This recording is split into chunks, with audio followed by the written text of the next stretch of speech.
اذا هو الدكتور يحتاج تحليل دم، منو احنا كمدربين كمال الاجسام ما نحتاج تحليل دم؟ شنو العلم اللي الله ناطينا اياه بحيث نعرف الخلل بالجسم من خلال النظر الى الشخص؟ شنو هالاخبار؟ حتى لو الواحد يقول لي مثلا ما عنده حبوب، شكله جيد، انت مخبل؟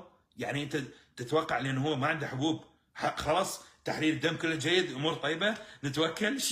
افضل شيء تحاليل شامله كل 3 اشهر حتى الشخص يشوف 100%. 7000 هو هذا بالعاده اللي يسويه ويا 90% من اللاعب، الا اللي طبيعي بصراحه. اللي طبيعي اخليه مثلا يسوي تحليل مره بالسنه، بس اذا كان يستخدم هرمون كل 3 اشهر. ما ابدي وياهم سايكل واخلص وياهم سايكل اذا ما يسوي تحليل دم.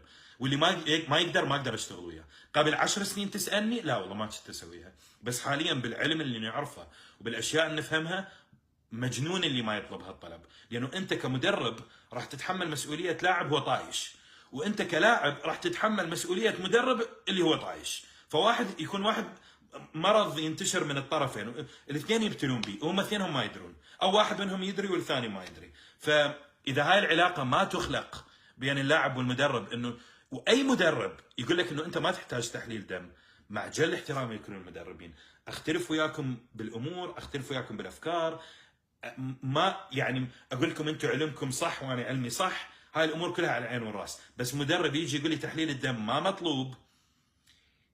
اذا هو الدكتور يحتاج تحليل دم، منو احنا كمدربين كمال الاجسام ما نحتاج تحليل دم؟ شنو العلم اللي الله ناطينا اياه بحيث نعرف الخلل بالجسم من خلال النظر الى الشخص؟ شنو هالاخبار؟ حتى لو الواحد يقول لي مثلا ما عنده حبوب، شكله جيد، انت مخبل؟ يعني انت تتوقع لانه هو ما عنده حبوب خلاص تحليل الدم كله جيد، امور طيبه، نتوكل؟ اكو ناس شفتها بعد السايكل مالتها، قلت والله شكله راح يطلع التحليل مالته يخوف، راح يطلع الدم مالته بنفسجي، ويطلع التحليل مالته افضل من واحد ما يستخدم هرمون. واكو ناس تشوفه تقول والله لا حبوب ولا كذا، ويخبل وجلده حلو كذا، يسوي تحليل الدم تباوع عليه، تقول هذا شلون عايش؟ واصل اخر مرحله، يعني بينه وبين الموت شعره. فهاي الامور جدا ضروريه وجدا مهمه، يعني ما يهتم بها ممكن تكون قله خبره، بس لازم يهتم بها.